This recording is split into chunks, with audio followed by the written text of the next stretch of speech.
সশ্রদ্ধ চিত্তে শপথ করিতেছি যে ত্রয়োদশ জাতীয় সংসদ নির্বাচনে নিরঙ্কুশ সংখ্যাগরিষ্ঠতা নিয়ে সরকার গঠন করেছে বিএনপি। প্রধানমন্ত্রীর দায়িত্ব নিয়েছেন দলটির চেয়ারপারসন তারেক রহমান। তবে এখনও শপথে বহাল আছেন আওয়ামী লীগ আমলে নির্বাচিত রাষ্ট্রপতি মোহাম্মদ শাহাবুদ্দিন।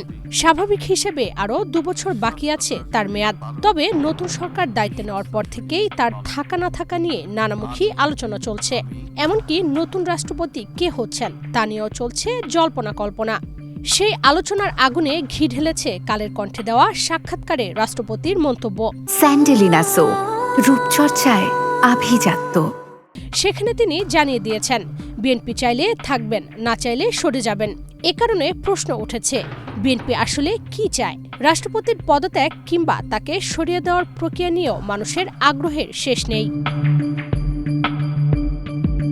রাষ্ট্রপতি পদে নতুন কাউকে বসাতে কিংবা এ পদ থেকে নিজেকে সরিয়ে নিতে শাহাবুদ্দিনের সামনে এখন 2টি পথ। প্রথমটি হচ্ছে স্বেচ্ছায় পদত্যাগ।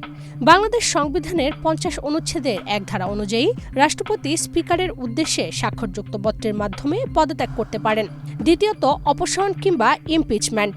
এ প্রক্রিয়ায় সংবিধানের 52 ও 53 অনুচ্ছেদ অনুযায়ী রাষ্ট্রপতির শারীরিক বা মানসিক অসামর্থ্য বা গুরুতর অসদাচরণের কারণে সংসদে ইমপিচমেন্ট বা অভিশংসন প্রক্রিয়ায় অপসারণের বিধান রয়েছে। কালের কণ্ঠে প্রকাশিত আলোচিত সাক্ষাৎকারে রাষ্ট্রপতি বলেছেন, ডক্টর ইউনূসের নেতৃত্বে পরিচালিত অন্তর্বর্তীকালীন সরকার রাষ্ট্রপতি পদের মর্যাদা রক্ষা করেনি। বিদেশ থেকে আমন্ত্রণ এলেও তাকে সফরে যেতে দেওয়া হয়নি। এমনকি চিকিৎসার জন্য রাষ্ট্রপতিকে বিদেশে যেতে দেওয়া হয়নি। ডক্টর ইউনূস বিদেশ সফর থেকে ফিরে বিধি অনুযায়ী রাষ্ট্রপতিকে অবহিত করেনি। শুধু তাই নয়, এক পর্যায়ে রাষ্ট্রপতির প্রেস উইং কেড়ে নেওয়া হয়েছে এবং বিদেশে বাংলাদেশি দূতাবাস থেকেও তার প্রতিকৃতি সরিয়ে ফেলা হয়েছে। এই সাক্ষাৎকারে রাষ্ট্রপতি জানিয়েছেন, বিএনপি সরকার না চাইলে তিনি সরে যাবে। এখন প্রশ্ন হলো, বিএনপি কি শাহাবুদ্দিন চুপ্পুকে রাখবে?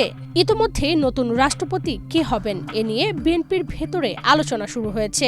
এর মধ্যে দিয়েই ইঙ্গিত পাওয়া যাচ্ছে, বর্তমান রাষ্ট্রপতি থাকুক এটা চায় না বিএনপি। তবে মোহাম্মদ শাহাবুদ্দিন চুপ্পুর বিদায়টি কবে হবে সে বিষয়ে সুনির্দিষ্ট কোনো তথ্য পাওয়া যায়নি। সংবিধান অনুযায়ী নতুন সংসদের প্রথম অধিবেশনে ভাষণ দেন রাষ্ট্রপতি। তবে সেই ভাষণ আগেই মন্ত্রিসভায় অনুমোদন করিয়ে নিতে হয়। সংসদের প্রথম অধিবেশন জুড়ে সংসদ সদস্যরা রাষ্ট্রপতির ভাষণের ওপর আলোচনা করেন। এবারও একই রীতি অনুসরণ করতে হবে। এক্ষেত্রে মোহাম্মদ শাহাবুদ্দিনেরই সংসদে ভাষণ দেওয়ার কথা। সেটা এড়াতে চাইলে সংসদ অধিবেশনের প্রথম দিনই নতুন রাষ্ট্রপতি নির্বাচন করতে হবে। তবে রাষ্ট্রের সর্বোচ্চ পদ নিয়ে বিএনপি এতটা তড়িঘড়ি করবে তেমন লক্ষণ নেই।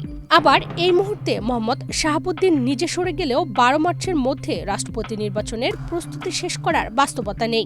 ফলে ত্রয়োদশ সংসদের প্রথম অধিবেশনে বর্তমান রাষ্ট্রপতি ভাষণ দিবেন, এটা প্রায় নিশ্চিত। ইশরাত চৈতি, বাংলাদেশ প্রতিদিন।